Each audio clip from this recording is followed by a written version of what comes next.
Welcome to the deep dive, everyone. Great to have you with us. This one's a special request, really. That's right. You send over a fantastic stack of material on the Valencia wine region. We've had a great time going through it all. Yeah, really interesting stuff. So we've taken those articles, the sommelier notes, everything you shared, and we're gonna, distill it down. Our mission basically is to give you the core insights, the really important bits about Valencian wines. Exactly. Make you feel like you really get the place fast.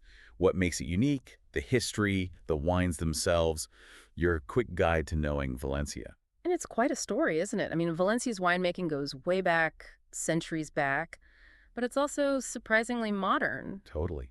That blend of old and new. We'll touch on how, the Phoenicians and Moors even played a part ages ago. Mm-hmm. And then jump forward to things like the rediscovery of grapes, like Bol, or those famous sweet wines from Alicante. So yeah, lots to cover. Ready to jump into this deep dive. Let's do it. Let's maybe start right at the beginning. The history. Good idea. Okay. History. Your sources painted this picture of Valencia as a real melting pot, culturally. And that seems key to the wine story from the start. Absolutely key. You've got the Phoenicians, right? These ancient sea traders. They're the ones credited with bringing the first vines, the first know-how, to this part of Spain. Wow, like first millennium BC. That early? Yeah, around then. Yeah. So Valencian wine has this incredibly old heritage, one of the oldest in Spain, actually. Hmm. And you can sort of still feel that lineage today. Okay, so Phoenicians lay the groundwork. Then the Romans arrive. Yeah. And they knew their wine. Oh, definitely. The Romans saw the potential straight away. Quality potential. They ramped up the vineyards, brought in better techniques, Right. even set up trade routes. Valencia, or Valentia as they called it, became a pretty important wine hub in the Roman Empire. Interesting. Now, the next chapter, the Moors, that's maybe less obvious, associating them with wine. Well, it's complex. Obviously, Islamic tradition discouraged drinking wine. But grape growing itself, that didn't stop. And the Moors were brilliant agriculturalists, especially with irrigation. Ah, okay, so they improved the farming side. Exactly. Better water management, which definitely helped the vines indirectly. They preserved some grape types too, so a different kind of influence, but still significant. Adaptation and preservation. Got it. Then, fast forward to the Christian Reconquista. That sounds like a boom time for wine A again. major resurgence. The church needed wine for religious services, so that alone drove demand way up. Right. Vineyards expanded, new grapes came in, trade picked up again. It was a big comeback for Valencian wine. Okay, bringing us closer to modern times. The 20th century seems like a period of, Where? well, getting serious about quality, right? The DO system. That's it. Establishing the denominations of origin, the DOs, was crucial for protecting quality, ensuring authenticity. Hmm. And then, more recently, say the last few decades, there's been this fantastic rediscovery of the region's own native grapes. A real push to show off what makes Valencia unique. What a journey. From ancient vines to modern quality controls. Okay, let's shift from history to the place itself. The Valencian terroir. Ah, the terroir. Yeah, it's really fascinating. Valencia is such a land of contrasts. Different landscapes, different climates, all packed in. Your sources kept mentioning Mediterranean versus continental influences. Can you break that down? Sure. So along the coast, you've got the Med. That means warm, dry summers, mild winters, pretty classic Mediterranean stuff. Okay. And those sea breezes are vital. They cool things down, especially in summer, help the grapes ripen nice and evenly. Makes sense for the coast. But Valencia stretches inland quite a bit, doesn't it? It does. And as you go inland, away from the sea, things change. It becomes more continental. Hotter summers, colder winters. Exactly. Bigger swings in temperature between day and night, too. This often means the grapes ripen slower, which can lead to higher acidity, maybe more complex smells in the wine. So geography shapes climate, climate shapes grapes. But it's not just the weather, is it? The soils are a big deal, too. Oh, huge. Valencia's got this amazing patchwork of soil types, and each one leaves its own fingerprint on the grapes. Let's dig into that. Calcareous soils came up a lot. What's their effect? Calcareous soils, think chalky, limestone-rich soils. They tend to give wines good acidity, a kind of minerality, Okay. often nice floral or citrus notes. Really good for whites like Moscatel or Malvasia, that crispness you find, often down to the calcareous soil. Interesting. And then there are the clay soils. Argillaceous. Yep, argillaceous. Clay holds water better, right? So these soils often give wines more body, more tannic structure, deeper, dark fruit flavors. So good for reds. Yeah, ideal for reds like Bobal or Monastrell. That richness, that structure you get in some Valencian reds, clay often plays a big part. In sandy soils, they sound like they'd be the opposite. Pretty much. Sandy soils drain well, they're lighter. They tend to produce wines that are fresher, more aromatic, maybe lighter in body. Good for certain whites, maybe. Exactly. Think Murciélago, maybe Planta Nova. And, there are other types too, alluvial near rivers, bits of slate. They all add little nuances. It's incredible the level of detail. And Mhm. Valencia isn't just one big area, right? There are sub-regions. That's right. You've got distinct zones within Valencia. Alto Turia, for instance, is higher up, known for fresh whites. Oh, Valentino is a big zone, lots of different styles. Moscatel de Valencia, well, the name gives it away. Sweet Moscatel territory. no, right. And Clariano is often associated with lighter reds. Each has its own little microclimate and soil mix. And altitude, you mentioned Alto Turia being higher. How does elevation play in generally? Higher altitude usually means cooler temperatures overall and bigger day-night temperature shifts. Which slows down ripening. Yes, exactly. Slows ripening, helps retain acidity, and can lead to more complex aromas, more freshness in the final wine. Those Alto Turia whites really show that effect. Wow. So many factors weaving together. Okay, let's get to the stars, the grapes themselves. All right, Valencia's got a fantastic mix, some really special native grapes, plus some well-known international ones. Let's start native. Autochthonous. Bobel seems like the headliner. Bobal is definitely a star, no question. Especially in Diutil Requina. If you look at the vine itself, amplography, you see these tight bunches, small, dark berries, thick skins. It's skins. Okay, That means color and tannin. you got it.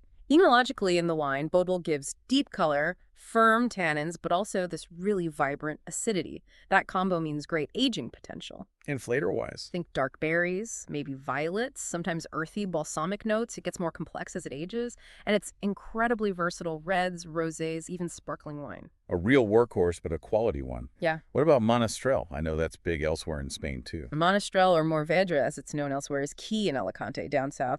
Medium to large bunches, round dark berries. And in the bottle. Typically deep color again, high tannins, full body, often higher alcohol. You get ripe dark fruit spice, those lovely Mediterranean herb smells, garrigue they sometimes call it. Used for powerful reds. Powerful reds, yes, and those amazing sweet wines from Alicante, and some quite gutsy rosés too. It brings that Mediterranean warmth and structure. And we absolutely have to talk about Moscatel de Alejandría. Sounds like the signature white for Dio Valencia. Totally emblematic. Muscat of Alexandria, big bunches, oval golden berries, quite thin skins, but the main thing, the aroma. Floral. Intensely floral. Orange blossom is classic. Plus honey, citrus, that unmistakable grapey muscat smell. It makes gorgeous dry whites, fresh and aromatic, but also natural sweet wines, fortified styles. If you smell flowers in a Valencian white, odds are it's Moscatel. Amazing how distinct they all sound. Any other key local grapes we should know? Well, there's Garnacha Tintorera that's unusual. It has red flesh, red juice. Oh, interesting. And other whites like Malvasia and Verdil, another red called Forcalat. They all add threads to this rich Valencian tapestry, adds complexity to the region. So strong foundation of native grapes. But they use international varieties too. Oh, yes. And it's always interesting seeing how grapes, from elsewhere express themselves in a new place, like Valencia. Okay, let's take Tempranillo, a Spanish classic. In Valencia, Tempranillo often gives you that nice ruby color, red fruit aromas. With a bit of age, you might get leather, tobacco notes, used for young reds, aged reds. Brings a certain elegance, maybe familiarity. And Garnacha. We mentioned Garnacha Tintorero, but standard Garnacha. Right, standard Garnacha or Grenache. In Valencia, it often comes across a bit lighter in color, maybe light ruby, lots of red fruit, some spice, can be a bit higher in alcohol, great in blends, or on its own for juicy reds and rosés. Very approachable. What about the big French reds? Cabernet Sauvignon. Yep, Cabernet's there. Often brings deep color, black fruit cassis, maybe plus those classic cedar, tobacco hints. Its firm tannins are really useful in blends, adding structure, helping with aging potential, gives backbone. And on the white side, Chardonnay. I assume that's around. Chardonnay is definitely present and Right. quite adaptable. You can find it done light and crisp, almost minerally. Or richer, fuller, maybe seeing some oak, bringing out buttery notes, vanilla, alongside citrus or tropical fruit. It really depends on where it's grown and how it's made. And I guess there are others too. like Merlot, Syrah. For sure. Merlot, Syrah, Sauvignon Blanc, Viognier, they all pop up, adding more options, more complexity to the A blends. huge range. It is. But I really think, the most exciting potential lies with those native grapes. The Boabal, the Monastrell, Moscatel, Verdil. That's where Valencia's unique identity really shines. For anyone listening, exploring those is key. I totally agree. That sense of place really comes through with the native varieties. Okay, so let's switch from the grapes themselves to how they're grown and made into wine, viticulture, and winemaking. Right. And in Valencia, it's often this really neat mix of old traditions and new ideas, especially now with sustainability being so important. Let's start in the vineyard. Hmm. Pruning and training. Your sources mention different systems. Yeah, traditionally, especially for grapes like Bobol and the dry inland areas, you see the Invaso system, bush vines, just growing freely, no wires. It looks quite wild, doesn't it? It does, but it works well in hot, dry spots. Then you also have the on espaldera system, which is vines trained on wires, trellised. That's more modern, allows for better canopy management, easier to work with machines. So a mix of both, depending on the grape and the place. Exactly, adapting the system to the conditions. Then there's yield control, super important for quality. Right? Absolutely. Fewer grapes usually mean more concentrated flavor. How do they manage that? Various ways. Careful pruning in winter is the first step. Sometimes removing leaves to get more sun on the grapes, sometimes even cutting off whole bunches, cluster thinning, and managing irrigation carefully, all aimed at getting the best quality fruit, not just quantity. Makes sense. Right. Any other key vineyard practices?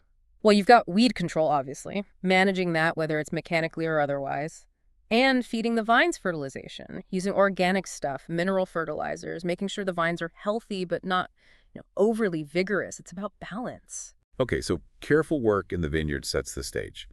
Then the grapes head to the winery.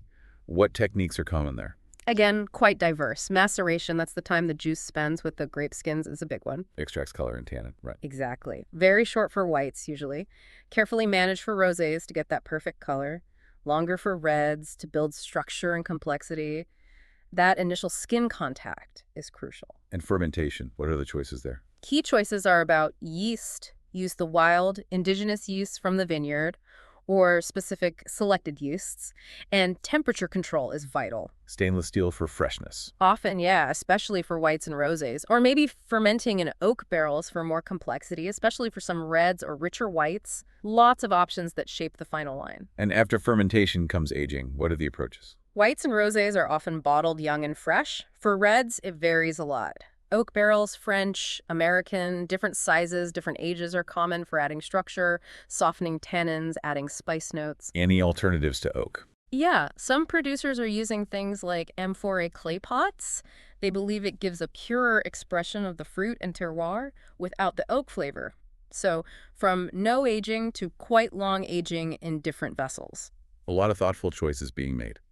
Let's talk sustainability. You mentioned it's increasingly important. Hugely important. There's a real push across the region, driven by environmental concerns, but also market demand. What kind of practices does that involve? Things like cutting back on chemical sprays, using water much more efficiently. Drip irrigation is common now. Protecting the soil with cover crops between the vines. Encouraging biodiversity insects, plants in the vineyard. And the benefits? Better wine. Many believe so. Healthier vineyards, healthier grapes. It often leads to wines with more character, more authenticity. Plus, consumers increasingly want organic or sustainable options. And it arguably gives a clearer expression of the terroir. It's a win-win, really. Definitely. Looking ahead, though, climate change is a huge challenge everywhere. How's Valencia coping? It's a major focus. They're facing hotter temperatures, less water, more extreme weather. It's tough. So what are they doing? A whole range of things. Looking at grape varieties or specific clones that handle heat and drought better, Bobol is actually pretty resistant, which helps. Okay. Investing heavily in smart water management, precision irrigation, using drought-tolerant rootstocks for the vines, also adapting how they manage the vineyard canopy, using cover crops to retain moisture, even exploring things like regenerative agriculture. And research. Lots of research and development. Finding long-term solutions is critical, but the level of innovation and adaptation is really impressive. They're not just sitting back. It sounds like a region that respects its past, but is really looking forward.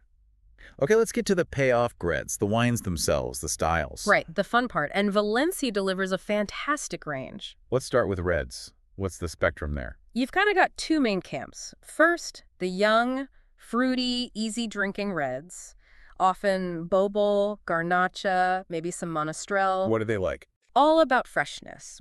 Bright primary fruit, red berries, blackberries, usually light to medium body, soft tannins, nice acidity, made to be drunk, young, and vibrant. Your go-to everyday reds. Sounds great. And the other camp? More serious reds. Exactly. The full-bodied, more structured, age-worthy reds. Here you'll often find Monastrell playing a big role, maybe Cabernet, Syrah, often blended with Bobel too. More complex aromas. Yeah, more evolved notes, ripe dark fruit, spice, maybe those herbal notes, hints from oak aging. Medium to full body, firmer tannins that soften with time, good balancing acidity. Wines to savor, maybe cellar for a bit. Okay, shifting to whites, what's the story there? Similar kind of range, actually. You have the fresh and aromatic whites, think Malvasia, Muscatel, Verdil, Mersegura. What defines them? Intense aromas, floral, citrusy, sometimes tropical fruit, light to medium body, zesty, refreshing acidity, really lively wines. And the alternative? Then you have more complex structured whites, maybe Chardonnay, Viognier, sometimes oak-aged Malvasia or Muscatel. These have more weight, more depth. Different aromas too. Yeah, maybe more mature fruit notes, nuts, spice, sometimes buttery notes from oak. Still balanced acidity, but often a richer, creamier texture. Whites with a bit more substance. And rosés. Rosado's huge in Spain. Valencia too. Absolutely. You get lovely, light, vibrant rosés, pale pink, delicate strawberry or cherry notes, floral hints, often from bobel or garnacha. Dry, crisp, super refreshing, perfect summer drinking. But not just light ones. No, you also find more gastronomic rosés. Deeper color, more pronounced fruit raspberry, even blackberry, maybe from Monastrell or a fuller style of Bobal. These have more body, good acidity, a longer finish.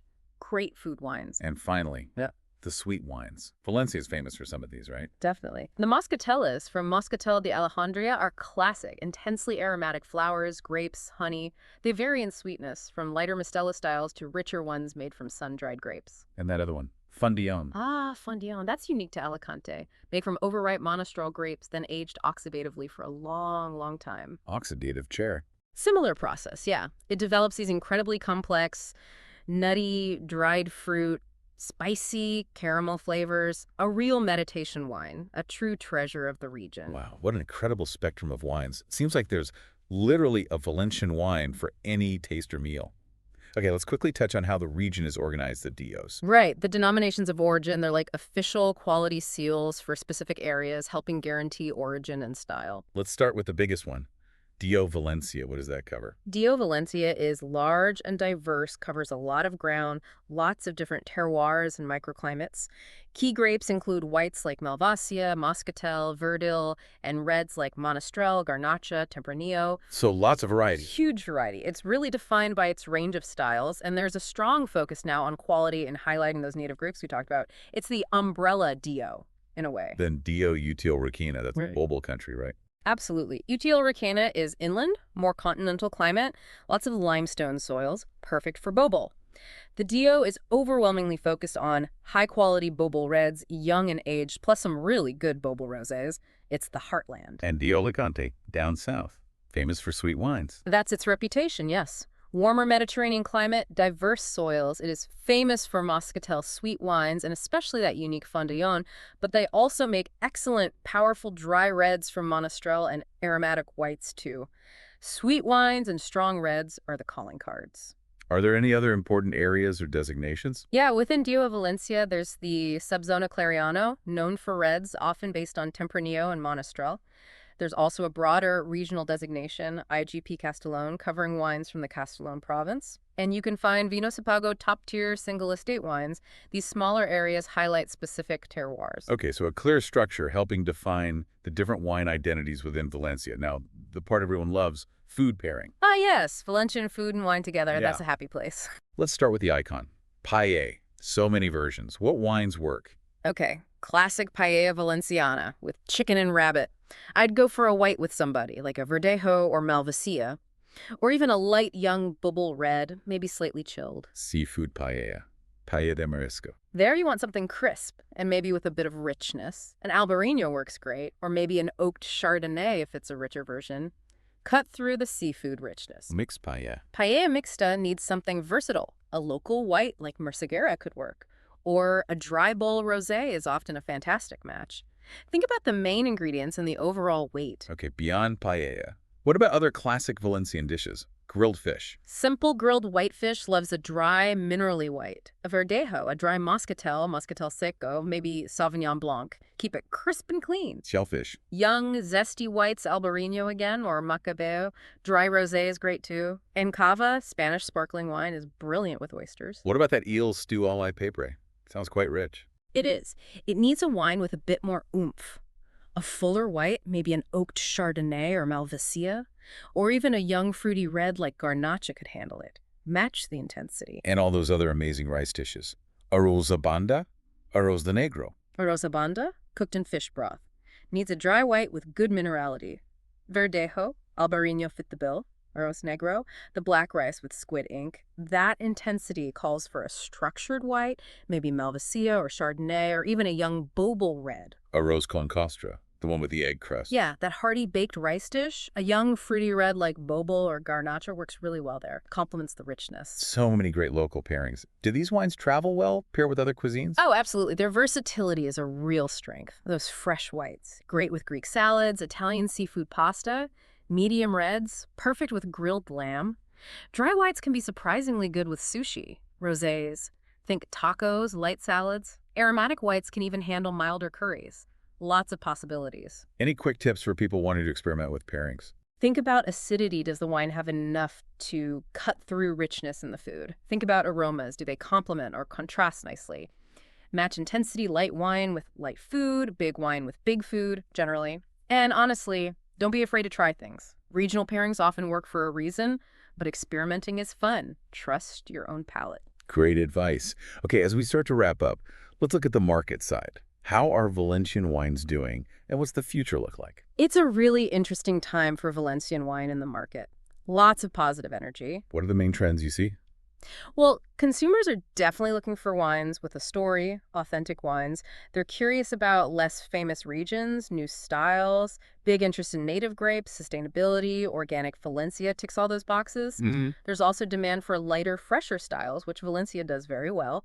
Export-wise, Spain has a good reputation overall, and Valencia offers great value, so there's potential there. Needs good marketing, though. And wine tourism. Enotourism. That's booming. Valencia has the history, the beautiful landscapes, the climate, amazing food. It's a perfect package for wine tourism.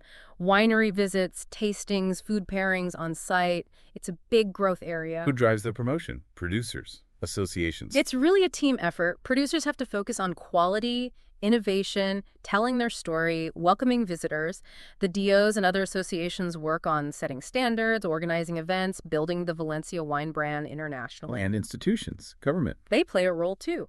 Financial support, helping build tourism infrastructure, promoting wine as part of Valencia's cultural and gastronomic heritage. It needs everyone pulling together. Makes sense.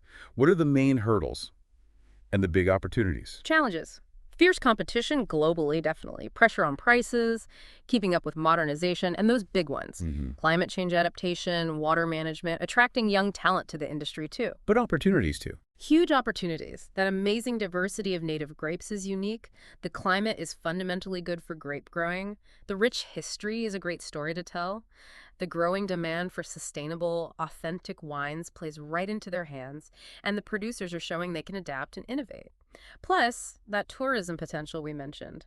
Lots to be optimistic about. It really does sound like an exciting moment for the region. I think so. That blend of respecting tradition while embracing innovation and the growing interest worldwide in exactly what Valencia offers, Yeah. it positions them really well. Okay, this has been incredibly insightful, a fantastic journey through Valencian wine. Let's try and quickly recap the main takeaways for everyone listening. Sure. We started with that deep history, Phoenicians, Romans, Moors, shaping the foundations for today's quality focus. Then the diverse terroir, the contrast between coast and inland, the crucial role of soils. We dug into the grapes, starring native heroes like Bobel, Monastrell, Moscatel, Verdil, but also how international grapes fit in. We looked at viticulture, that mix of tradition and sustainable innovation. Right, the bush vines and trellises, the move to organic. Exactly. And the amazing range of wine styles, fresh whites, serious reds, vibrant rosés, unique sweet wines like Fondillon. We navigated the DO system Valencia, Util, Requena, Alicante, and explored all those delicious food pairing ideas. And finished with a look at the market, the challenges, but also the really promising future, especially with eno-tourism and the focus on native grapes and sustainability. It's a region that genuinely offers a compelling mix of history, character, and forward thinking. Absolutely. Ancient roots, modern mindset, all expressed in the bottle through unique grapes and that varied landscape. So much diversity, great food pairing potential, just a really exciting category for wine lovers to explore. A deep history, a vibrant present, and definitely an exciting future ahead on the world wine stage. So maybe the next time you're browsing the wine shelves, think about reaching for something different. Maybe a Bobal from Utel Requena, taste that history. Or perhaps a Christ Verdil or Malvasia for a refreshing change. Yeah, think about how all those elements, the climate, the soil, the culture, the grape, come together in the glass. Valencia is a great example of that. What other hidden gems are out there waiting? Exactly. What will you uncork next from Valencia? Something to ponder. Indeed. Plenty to explore. Well, thanks so much for joining us on this deep dive into Valencian wines. It's been fascinating. Until next time, cheers.